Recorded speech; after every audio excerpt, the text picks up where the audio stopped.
Hello dear student, welcome back to our YouTube channel Pawan Gyan academy. So guys, आज की इस video में जो बात करने जा रहे हैं वो कॉन्स्टिट्यूशन या पॉलिटी के 100 क्वेश्चनों के बारे में बात करने प्लस जो है। अगर आपने टॉप 20 क्वेश्चन अभी तक नहीं देखे हैं, जो मैंने अपनी जो जो लास्ट वीडियो में करा रखे हैं टॉप 20 क्वेश्चन, वो आप हमारी नीचे मैं डिस्क्रिप्शन में लिंक दे दूंगा उस वीडियो को जाकर देखें, क्योंकि ये उस वीडियो से आगे के क्वेश्चन है। क्योंकि मैं जो भी आप लो एंट्रेंस एग्जाम मतलब एलएलबी से रिलेटेड कोई सी भी मतलब लो एंट्रेंस एग्जाम की प्रिपरेशन कर रहे हैं, जैसे कि एयू, वीएचयू एंड डीयू या एलयू, मतलब कोई भी लो एंट्रेंस एग्जाम की प्रिपरेशन कर रहे हैं, तो यह वीडियो आप सभी लोगों के लिए मोस्ट मोस्ट इम्पोर्टेंट है। क्योंकि कॉन्स्टिट्यूशन से जो रिपीटेड क्वेश्चन होते हैं सारे के सारे मैंने इस वीडियो में डाले। एंड अगर आपने एग्जाम से पहले ये क्वेश्चंस अपने याद नहीं किए तो आप एग्जाम आप एग्जाम आई थिंक पास भी नहीं कर पाओ। तो इसलिए ये वेरी वेरी इंपॉर्टेंट क्वेश्चन है। इससे रिलेटेड या इन्हीं में से आपके क्वेश्चन आपके कॉन्स्टिट्यूशन या पॉलिटी के आपके लो एंट्रेंस एग्जाम में पूछे जाएंगे 2024 2025 लो एंट्रेंस एग्जाम के लिए। तो विदाउट वेस्टिंग टाइम आज की इस वीडियो को हम स्टार्ट करते हैं। अगर आप लोग इस चैनल पर नए हैं तो सबसे पहले आप लोग हमारे YouTube channel Pawan Gyan academy को सब्सक्राइब कर लें और लाइक कर दें। और अगर आप इसमें कमेंट जरूर कर दें कि हाँ आपने पहली वीडियो देख ली है, तो कमेंट कर दें, नहीं देखे तो इस वीडियो को देखें। तो जैसे कि अगर हम बात करें क्वेश्चन नंबर 1 के बारे में, तो क्वेश्चन नंबर 21, हाँ, तो क्वेश्चन नंबर 21 के बारे में बात करें तो डियर स्टूडेंट, क्वेश्चन नंबर 21 में पूछा है कि anti defecation law is given in which schedule of Indian constitution, मतलब दल बदल विरोधी कानून भारतीय संविधान की किस अनुसूची में दिया गया है। तो अनुसूची शेड्यूल ये इंडियन कॉन्स्टिट्यूशन है जिसमें आपके भाग दिए होते हैं। अगर आपको ये कौन कौन लिस्ट नहीं पता है, मतलब आप कॉन्स्टिट्यूशन में ये आपके शेड्यूल्स नहीं पढ़े हैं, तो आप शेड्यूल से मतलब आपके क्वेश्चन आते ही आते हैं। तो अगर आपने शेड्यूल नहीं पढ़े हैं अब तक, मतलब अनुसूचियां नहीं पढ़ी हैं, तो अनुसूचियों को जरूर पढ़ के जाएं आपके ने लॉ एंट्रेंस एग्जाम से पहले। तो अनुसूची बेसिकली वैसे 12 अनुसूची होती हैं। इसमें क्या पूछा है कि दल विरोधी कानून भारतीय संविधान किस अनुसूची में दे, तो इसमें क्या पूछा, दल विरोधी कानून तो किस शेड्यूल में दिया गया है, अनुसूची में दिया है। तो दल विरोधी जो कानून दिया गया है यह दिया गया है 10th शेड्यूल, मतलब 10वीं अनुसूची में। तो दल विरोधी कानून भारतीय संविधान की किस अनुसूची में दिया गया, ये दिया गया आपका 10th शेड्यूल, 10वीं अनुसूची। तो इसका जो राइट आंसर हो जाएगा ऑप्शन नंबर ए हो जाएगा। अब इसमें थोड़ा सा हम डिटेल्स में जाने, तो जैसे कि 10वीं अनुसूची, 10th अनुसूची, तो भारतीय संविधान की 10वीं अनुसूची में दल बदल के आधार पर संसद और राज्य विधायिका के सदस्यों की अयोग्यता से संबंधित है। जो आपकी जो 10वीं जो शेड्यूल है, ये जो राज्य के जो विधायिका के जो सदस्य हैं इनकी अयोग्यता से संबंधित है। किससे, अयोग्यता से संबंधित है। एंड अगर हम यहीं पर बात करें, भारतीय संविधान 10वीं अनुसूची में दल विरोधी कानून दिया गया है। ये क्या, दल विरोधी कानून दिया गया है। एंड यह 30 जनवरी 1985 को लोकसभा द्वारा पारित किया गया और 31 जनवरी 1885 को राज्य द्वारा पारित किया गया और 15 फरवरी 1985 को राष्ट्रपति द्वारा अनुमोदित किया गया। जो आपका 10th शेड्यूल है, दल विरोधी प्रति जो भाग है। तो अब बात करते हैं क्वेश्चन नंबर 22 के बारे में। तो dear student, question number 22 is the very very important question. So इसमें पूछा कि fundamental duties are mention in which part of the Indian constitution, भारतीय संविधान के किस भाग में मौलिक कर्तव्य का उल्लेख किया गया। तो जो आपके जो मौलिक अधिकार है, मौलिक अधिकार मतलब से रिलेटेड एक क्वेश्चन तो जरूर आता है। तो इसमें भाग पूछा कौन से भाग में, तो चौथे भाग में, चौथे ए के में। तो option number B is the right answer हो जाए क्वेश्चन नंबर 22 का। एंड हाँ, अब बात करते हैं क्वेश्चन नंबर 23 के बारे में। So guys, question number 23 is also very important question. So इसमें पूछा है कि what is the minimum age for becoming the governor of India, मतलब भारत का राज्यपाल बनने के लिए न्यूनतम आयु क्या होगी। अगर कोई भी मतलब भारत का जो मतलब यो बनने के लिए राज्यपाल की पूछ कि राज्यपाल की क्या आयु होगी। तो डिस्ट्रिक्ट राज्यपाल की क्या आयु होगी, अगर आपको पता है तो कमेंट बॉक्स में लिखें। बेसिकली इसका जो है, राज्यपाल बनने के लिए आपको मिनिमम 35 एज होनी चाहिए आपकी भारत के राज्यपाल बनने के लिए। तो क्वेश्चन नंबर 23 का option number D is the right answer हो जाएगा। हाँ, ये रहा। उसे संसद के किसी जो पहले तो उसका भारत का नागरिक होना चाहिए, उसे संसद के किसी भी सदन या राज्य सदन का सदस्य नहीं होना चाहिए, और आत्मविश्वास होने पर विधानसभा को भी भंग कर सकता है। कौन कर सकता है? आत्मविश्वास भंग होने पर विधानसभा को भंग केवल राज्यपाल ही कर सकता है। एंड अब बात करते हैं क्वेश्चन नंबर 24 के बारे में। So guys, question number 24 is the also very important question. इसमें पूछा क्वेश्चन नंबर 24 में कि which right has been removed from a fundamental right and convert to simple legal right. जो आपका जो फंडामेंटल कौन सा ऐसा राइट है, फंडामेंटल राइट जो आपने जो फंडामेंटल ऐसा कौन सा फंडामेंटल राइट है जो वहां से डिलीट कर दिया है और एक सिंपल जो राइट है उसको कर दिया गया है। इस अधिकार को, मौलिक अधिकार को हटाकर जो मौलिक अधिकार है वो सरल अधिकार बना दिया गया है। क्वेश्चन में क्या पूछा है? हाँ, तो ये पूछा है। तो इसमें जो आपके ऑप्शन दे रखे हैं, राइट टू प्रॉपर्टी संपत्ति का अधिकार, राइट टू प्राइवेसी निजता का अधिकार, राइट टू रेजुलेशन आरक्षण का अधिकार, या राइट टू डाई मानने का अधिकार।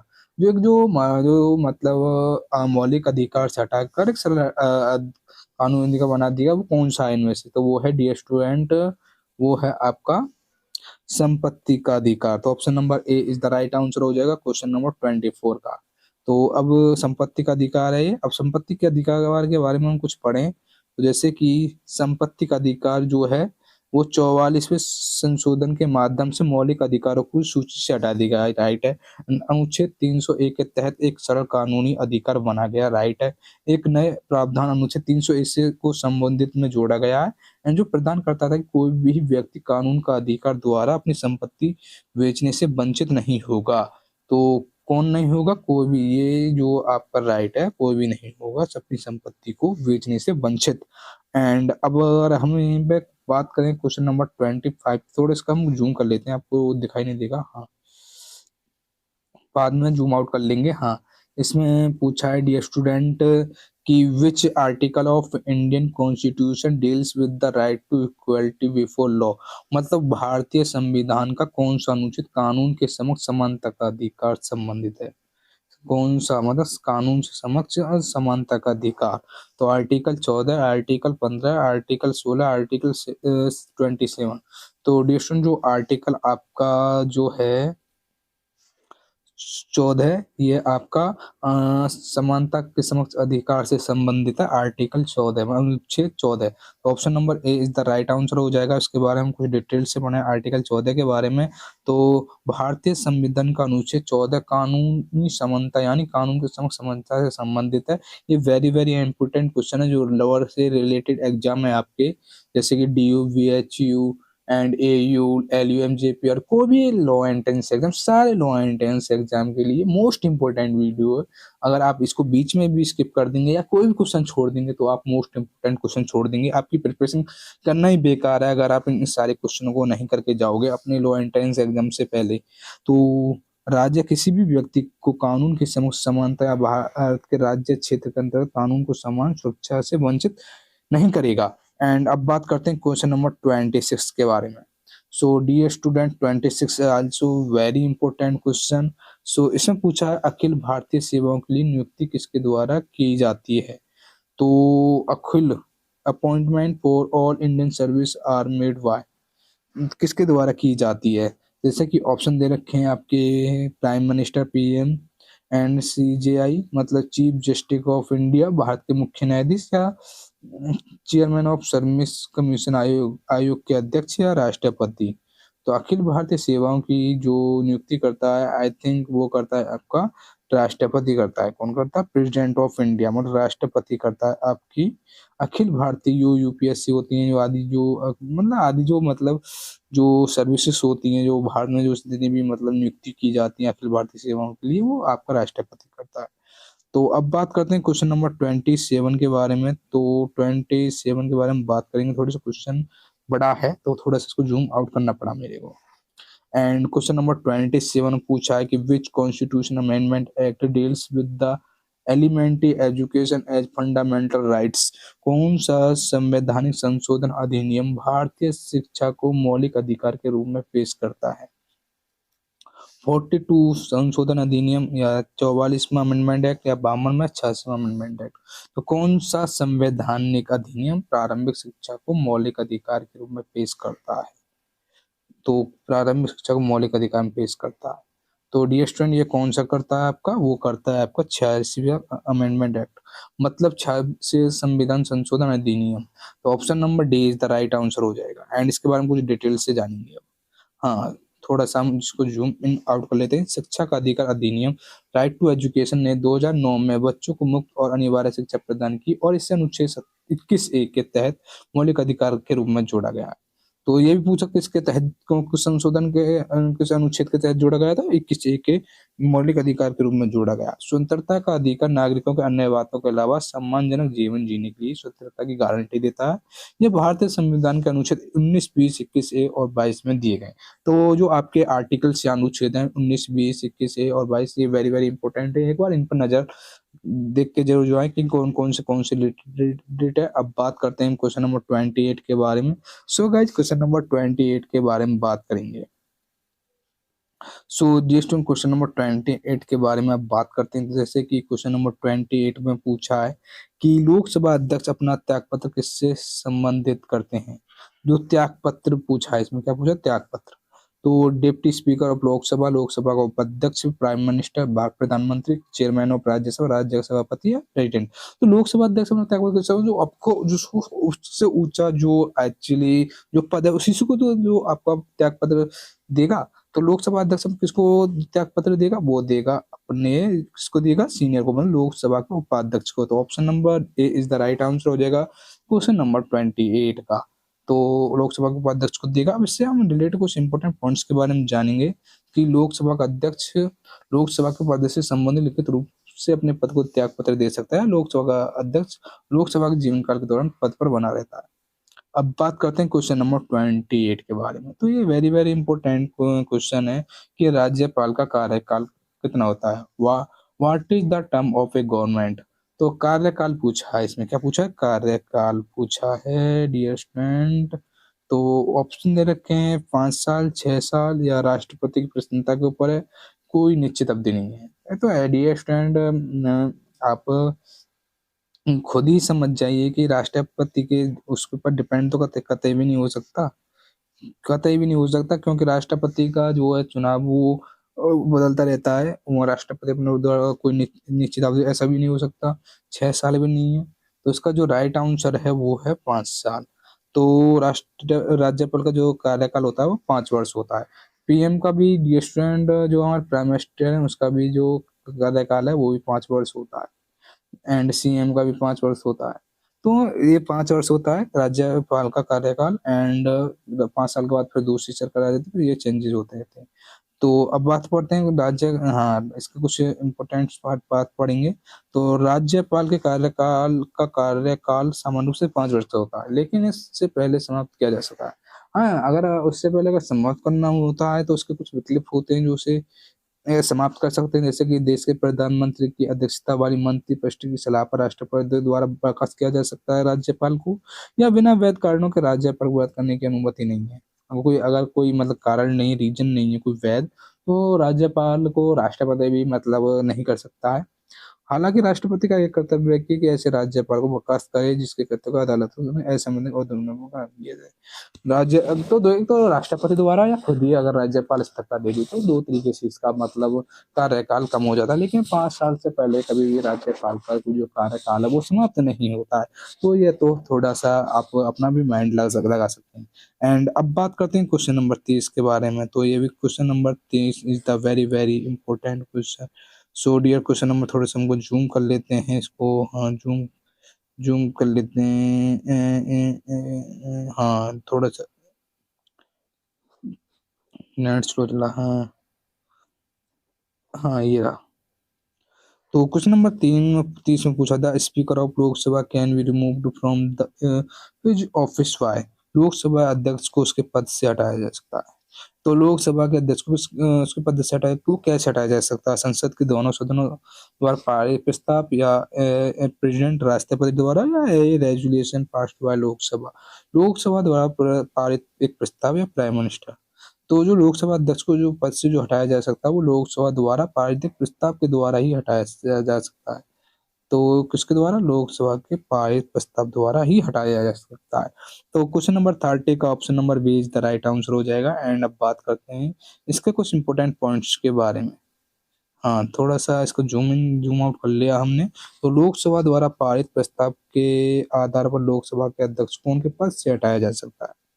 लोकसभा अध्यक्ष को भारत के संविधान अनुच्छेद 19(4) के अनुसार सदन के स्पष्ट बहुमत से पारित प्रस्ताव द्वारा हटाया जा सकता है। जन प्रतिनिधित्व अधिनियम 1991 की धारा 5 और 8 के 7 और 8 के अंतर्गत अध्यक्ष में लोकसभा सदस्य होने के लिए आयुक्त घोषणा करने पर भी हटाया जा सकता है। एंड अब बात करते हैं हम क्वेश्चन नंबर 31 के बारे में। तो question number 31 is also very important question dear student. तो who was the first women speaker of Lok Sabha? Lok Sabha की पहली महिला अध्यक्ष पूछिए कौन थी? तो डिस्टन आपके पास ऑप्शन दे रखे हैं सुषमा स्वराज, मीरा कुमार, सरोजिनी नायडू या प्रतिभा पटेल। तो मीरा कुमार जो थे आपकी, ये लोकसभा की पहली महिला अध्यक्ष थी। तो option number B is the right answer हो जाएगा। इसके कुछ इंपॉर्टेंट पॉइंट्स के बारे में जानेंगे। तो मीरा कुमार कौन थी? वो थी पहली अध्यक्ष, पहली अध्यक्ष थी। एंड मीरा कुमार 2009 से 9 से लेके 2014 तक लोकसभा की 15वीं अध्यक्ष रही। एंड मीरा कुमार 2004 से 2009 तक सामाजिक न्याय और अधिकारिता की मंत्री भी रही हैं। तो भारत की जो पहली महिला राष्ट्रपति थी वो थी कौन थी? प्रतिभा पटेल। तो ये भी वेरी वेरी इंपॉर्टेंट है। अगर फर्स्ट वुमेन प्रेसिडेंट पूछ लिए तो प्रतिभा पटेल थी। एंड प्रतिभा पटेल भारत की 12वीं राष्ट्रपति बनी थी। कितनी? कौन सी थी? 12वीं राष्ट्रपति। भारत के 14वें राष्ट्रपति जो भारत के 14वें जो राष्ट्रपति थे वो रामनाथ कोविंद जी ने इस्तीफा दे दिया। एंड उसके स्थान पर जो आपका जो नया चयन हुआ है वो है द्रौपदी मुर्मू का, जिनका जो चयन हुआ था वो हुआ था 25 जुलाई 2022 को हुआ था। 15वें जो राष्ट्रपति हैं वो द्रौपदी मुर्मू है। तो आपके जो वो कौन है? द्रौपदी मुर्मू मुर्मू शपथ ग्रहण लिया, मतलब जो अब जो प्रेसिडेंट में है वो द्रौपदी मुर्मू। ये भी क्वेश्चन आ सकता है कब जो लिया कि कौन में राष्ट्रपति है प्रेसिडेंट के द्रौपदी मुर्मू, 15 में है। एंड अब बात करते हैं क्वेश्चन नंबर 32 के बारे में। सो 32 के बारे में बात करते हैं डियर स्टूडेंट। तो इसमें पूछा है when the office of president and vice president falls vacant simultaneously who acts as a president, मतलब जब राष्ट्रपति और उपराष्ट्रपति का पद एक साथ रिक्त हो जाता है तो राष्ट्रपति के रूप में कौन कार्य करता है? राष्ट्रपति या लोकसभा अध्यक्ष या भारत के मुख्य न्यायाधीश या लोकसभा द्वारा मनोनीत सदस्य? तो वेरी इजीली कहते भारत का जो मुख्य न्यायाधीश है वो ही आपका वो करेगा, कार्य करेगा। जब दोनों ही अगर स्थान खाली, राष्ट्रपति का भी खाली है और उपराष्ट्रपति भारत के मुख्य न्यायाधीश ही करेगा। एंड हाँ, ये भारत का मुख्य न्यायाधीश ही करेगा। एंड अब बात करते हैं क्वेश्चन नंबर 34 के बारे में। So this question number 34 is the very very important question. भारत के वित्त आयोग की नियुक्ति कौन करता है? भारत का राष्ट्रपति, भारत के प्रधानमंत्री, लोकसभा। तो भारत के जो वित्त आयोग की जो नियुक्ति करता है ये भी प्रेसिडेंट ऑफ इंडिया, मतलब भारत का राष्ट्रपति ही करता है। तो option number A is the right answer हो जाएगा। एंड अब बात करते हैं, हाँ, वित्त आयोग की नियुक्ति राष्ट्रपति द्वारा की जाती है। एंड प्रथम वित्त आयोग का गठन जब हुआ था वो कब हुआ था? प्रथम वित्त आयोग का गठन ये हुआ था 6 अप्रैल 1952 को। एंड अब बात करते हैं question number 35। So guys question number 35 is also very important question. तो क्वेश्चन नंबर 35 में पूछा है कि the residuary powers of the legislation under Indian constitution related with, भारतीय संविधान के अंदर कानून की अविष्ट शक्तियां किसमें निहित हैं? सुप्रीम कोर्ट, राज्यसभा, राष्ट्रपति, संसद। तो ये किसमें है? भारतीय संविधान में कानून की अविष्ट शक्तियां किसमें निहित है? वो है आई थिंक राष्ट्रपति में, हाँ, नहीं, संसद में, पार्लियामेंट में। एंड अब बात करते हैं क्वेश्चन नंबर, ये है क्वेश्चन नंबर 36। तो dear student question number 36 also is very important question. ये भी वेरी वेरी इंपॉर्टेंट क्वेश्चन है। तो which act made the Indian legislature small किस अधिनियम ने भारतीय विधायिका को द्विसदनीय बना दिया? Government of Indian act 1909 and government act 1919, government of act 1921, government of act 1935। तो जो भारतीय सरकार अधिनियम 1919 को बनाया था, द्विसदनीय विधायिका। तो option number B is the right answer हो जाए। तो इसके बारे में कुछ इंपोर्टेंट पॉइंट्स के बारे में जानेंगे। थोड़ा सा जूम इन आउट कर लेते हैं। ऐसे मामले जो राष्ट्रपति महत्व के थे, एक से अधिक प्रांतों से संबंधित थे, केंद्रीय सतह पर शासित होते थे, जैसे कि विदेश मामले, रक्षा, राजनीतिक संबंध, संचार, सार्वजनिक शरण, नागरिक और आपराधिक कानून, तर सेवाएं आदि। इस अधिनियम द्वारा केंद्रीय विधायकों को अधिक शक्तिशाली और अधिक प्रतिनिधि बनाया गया था। एंड यहीं पर बात करते हैं क्वेश्चन नंबर 37 के बारे में। So guys, question number 37 is also very important question. इसमें पूछा which article of Indian constitution describes Hindi in script as the official language of the union. भारतीय संविधान का कौन सा अनुच्छेद लिपि में हिंदी को संघ का आधारित भाषा बताता है? तो 341, 347, 343, 342। तो कौन सा अनुच्छेद को बताता? तो वो बताता अनुच्छेद 343। Option number C is the right answer हो जाएगा। एंड इसके बारे में डिटेल से भी बात जानेंगे।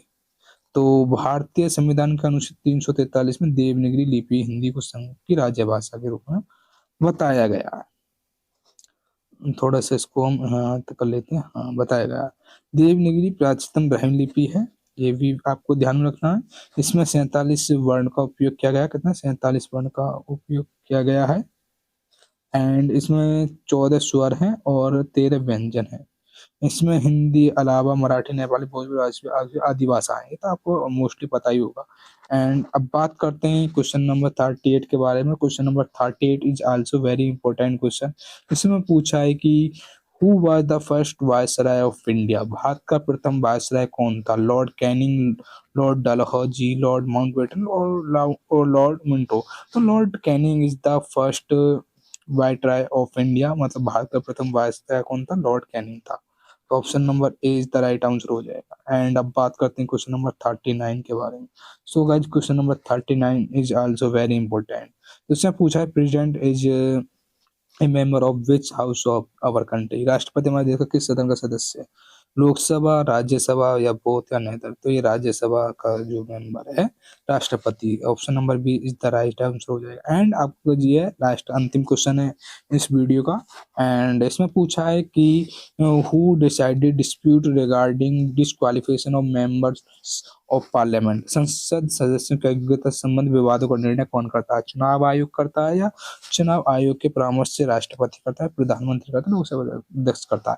तो वेरी वेरी इजी क्वेश्चन है। जो ये ऐसी जो मतलब पावर्स हैं, जो शक्ति हैं, ये आपके किसको प्राप्त है? ये आपके president of constitution of election commission, मतलब चुनाव आयोग के परामर्श से राष्ट्रपति करता है। तो option number B is the right answer हो जाएगा, यही है। हाँ, तो ये स्टूडेंट, अगर मैं इससे अगर नेक्स्ट अगले जो क्वेश्चन है वो कराऊं कमेंट बॉक्स में, इंपॉर्टेंट क्वेश्चन। अगर आप चाहते हैं कि मैं लीगल मतलब लीगल रीजनिंग एंड जो अदर प्रीवियस क्वेश्चन पेपर अपने इस चैनल पर अपलोड करूं, कोई सी भी मतलब एग्जाम रिलेटेड, जैसे कि इलाहाबाद यूनिवर्सिटी, दिल्ली यूनिवर्सिटी या बनारस हिंदू विश्वविद्यालय, मतलब आदि कोई भी मतलब लॉ एंट्रेंस एग्जाम की प्रिपरेशन कर रहे हैं एलएलबी की, नीचे आप कमेंट बॉक्स में लिख सकते हैं। मैं उससे रिलेटेड आपने इस वीडियो पे मतलब चैनल पर वीडियो अपलोड कर दूंगा, वहां से जाकर आप वॉच कर सकते हैं। एंड हाँ, आप अगर आपको प्रॉपर ये वीडियो देखनी है, मैंने प्ले लिस्ट में जाकर आप सारी की सारी इंपॉर्टेंट क्वेश्चन की वीडियो देख सकते हैं। एंड हाँ, अभी तक आप लोगों ने हमारे जो यूट्यूब चैनल है पवन ज्ञान अकेडमी, इसको सब्सक्राइब नहीं किया तो सब्सक्राइब करें और लाइक करें एंड कमेंट करें। अगर आपको इस वीडियो की पीडीएफ चाहिए तो आपको जो हमारा ये नंबर चल रहा है, इस पर नंबर पर मैसेज करके ले सकते हैं। लेकिन इसके पीछे एक ही कंडीशन है कि आपको हमारे यूट्यूब चैनल को सब्सक्राइब करना, कमेंट को करना होगा, लाइक करना होगा, इसकी स्क्रीनशॉट हमारे नंबर पर सेंड करना होगा और आपको ये सारे के सारी पीडीएफ मिल जाएगी, आपको विद आंसर मिल जाएगी सारी की सारी, ये जितने भी इंपॉर्टेंट क्वेश्चन है। तो दोस्तों, वीडियो अच्छी लगे तो लाइक कमेंट शेयर करना ना भूलें। अगर आप प्रॉपर क्लास लेना चाहते हैं तो आप नीचे कमेंट बॉक्स में भी लिख सकते हैं, जिससे कि मैं कोर्स से फ्री होकर मतलब उन्हें जो मतलब मेरे जो पर्सनल वर्क्स हैं उनसे फ्री होकर आपको एक क्लास डेली प्रोवाइड करूंगा। अगर आप सपोर्ट करें या कमेंट बॉक्स में लिखें तो ही, अन्यथा नहीं। तो thanks for watching this video, मिलते हैं हम नेक्स्ट वीडियो में।